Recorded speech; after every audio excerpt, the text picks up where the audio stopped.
What's kind of the mindset now with this team with 1-5? Uh, Turn the chapter. Look to the next game, man.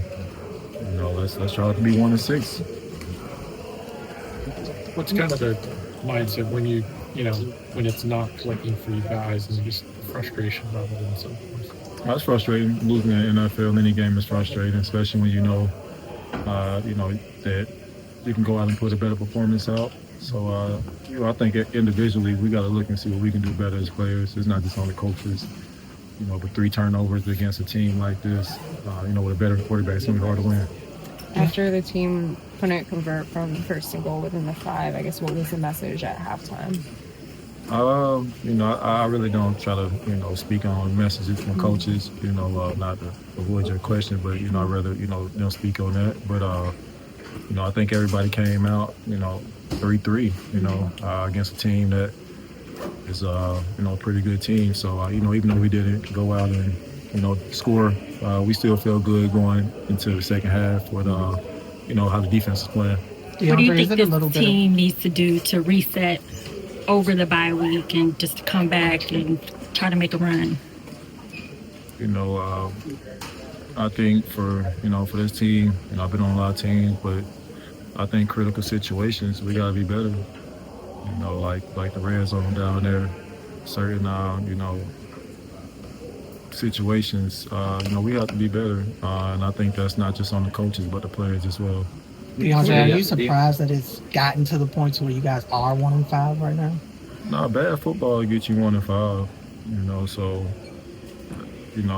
whatever, you put out there, that's how football works. When other team is not, playing bad football, but doing whatever they need to do, that's the result, man.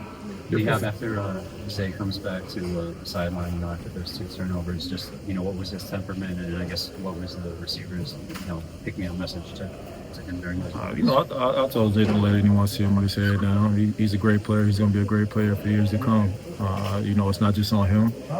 He's out there trying to make a play. So, you can't fault him.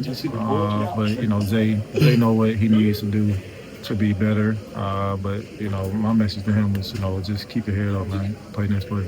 Your point about the red zone, is it play calling, execution? What do you kind of put it down to? It hasn't been, as sharp as obviously you guys like.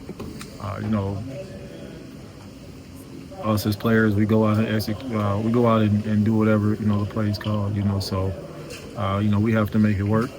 But obviously that team's getting paid as well to make plays. It's easy to say that you guys don't have your MVP quarterback. Does it feel like it's as simple as that, or is it beyond just not having Lamar in there?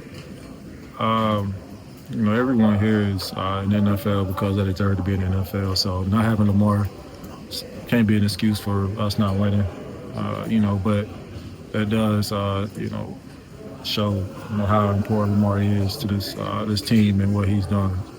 Last one. When you don't have Lamar out there, is it tough for playmakers because you feel like you want to make a play, you want to do a little bit more to make a play, especially when he's not out there? And is that kind of the case with Zay, you feel like, on his first fumble?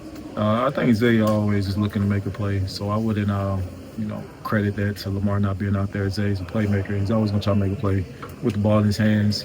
So, that's football. Sometimes it doesn't go your way. Thanks, DeAndre. Thank you.